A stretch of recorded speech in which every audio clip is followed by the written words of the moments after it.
আসসালামু আলাইকুম ও নমস্কার। আমার কলিজার ভাই ও বন্ধুরা সকল কেমন আছেন? আশা করি সবাই ভালো আছেন। একজন কোরআন ও হাফেজ ও মৌলানা এত সুন্দর করে একটা গজল বলেছে, তো আপনারা শুনলে অবাক হয়ে যাবেন। আর সবাই ওনার পাশে থাকবেন। ওনার আইডিটা মেনশন করে দেওয়া থাকবে এখানে, তো ওনাকে সবাই ফলো করেন।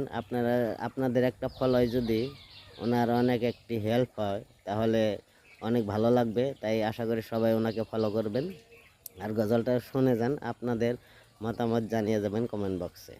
মনের ঘরেতে রেখেছি যারে, দু জাহানের বাদশা নবী কামলিওয়ালা রে, দু জাহানের বাদশা নবী কামলিওয়ালা রে। আমার দয়াল নবী রে, আমার মায়ার নবী রে, আমার দয়াল নবী রে, আমার মায়ার নবী রে, দু জাহানের বাদশা নবী কামলিওয়ালা রে, দু জাহানের বাদশা নবী কামলিওয়ালা রে। মোরা যদি ডানাওয়ালা পাখি হতাম, ওই মদিনা দেখার লাগি ওরে যাইতাম। মোরা যদি ডানাওয়ালা পাখি হতাম, ওই মদিনা দেখার লাগি ওরে যাইতাম। হৃদয় জোরে দেখতাম আমি নয়ন ভরে, দু জাহানের বাদশা নবী কামলিওয়ালা রে, দু জাহানের বাদশা নবী কামলিওয়ালা রে।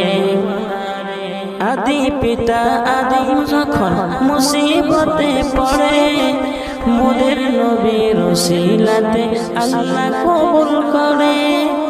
আদি পিতা আদিম যখন মুসিবতে পড়ে, মোদের নবীর ওসিলাতে আল্লাহ কবুল করে। সাকারাতের বিছানাতে, সাকারাতের বিছানাতে দেখা দিও রে, দু জাহানের বাদশা নবী কামলিওয়ালা রে, দু জাহানের বাদশা নবী কামলিওয়ালা রে। মনের ঘরেতে রেখেছি যারে, দু জাহানের বাদশা নবী কামলিওয়ালা রে, দু জাহানের বাদশা নবী কামলিওয়ালা রে। আমার দয়াল নবী রে, আমার মায়ার নবী রে, আমার দয়াল নবী রে,